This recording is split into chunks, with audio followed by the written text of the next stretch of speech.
needles to place the ink just below the skin's surface. Then inking takes anywhere from a couple of hours to a couple of sessions. The area being tattooed will be covered with a light layer of ointment, making the process smoother. Then they will periodically stop to clean skin for any seeping blood. Tattoo's interaction with my skin. The dye is injected into the skin and the skin is punctured at a frequency of 50 to 3,000 times per minute. The needles penetrate past the epidermis into this underlying dermis. Every time it penetrates, the body reacts like it were a wound and starts the inflammatory process.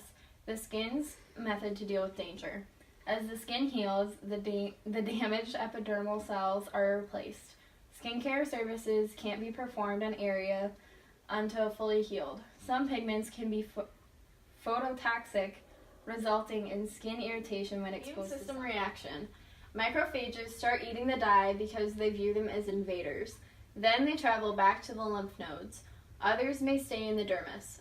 Fibroblasts take some of the pigment and stay in the dermis. Other pigment is suspended in the cytoplasm of the dermis. The top layer of the skin might peel off.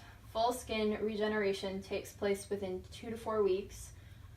And dermal cells die, and new dermal cells eat the old cells, including the ink, so your tattoo stays there. In case, you might want to know some of the harmful effects on the body that could happen. So you could have an allergic reaction if you're allergic to the tattoo dye. You could get a skin infection or a granuloma, which is an inflammation that can form around the tattoo ink.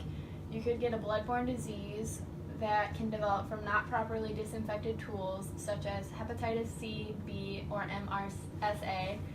And then you could also have MRI complications, which might interfere with the quality of the MRI. So luckily, a lot of those can be prevented if you go to a tattoo shop that has proper infection prevention measures. So you can do this by going to a tattoo shop with a license that practices proper hygiene, such as washing tools, disinfecting work surfaces, etc.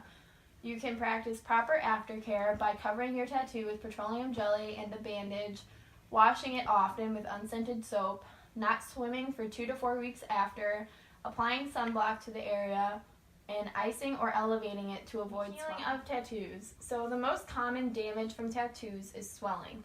All tattoos will swell after they're done because of the inflammation, which is caused by blood vessels dilating and causing fluids to move to the damaged tissue.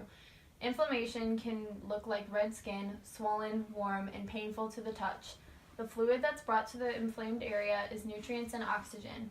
How the wound is healed depends on the injury that occurs.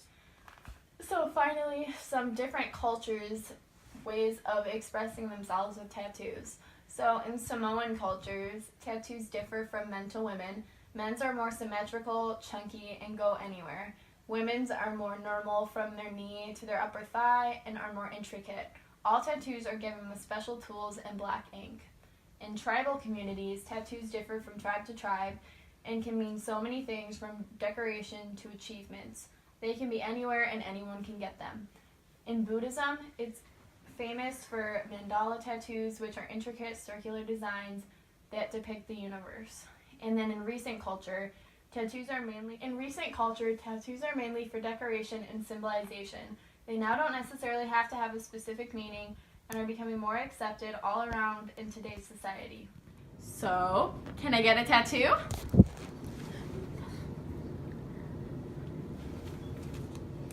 Yes, you may. But we get to pick it out!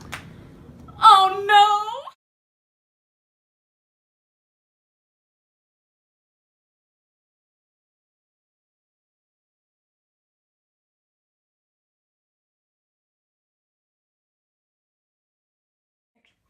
That was Gamer.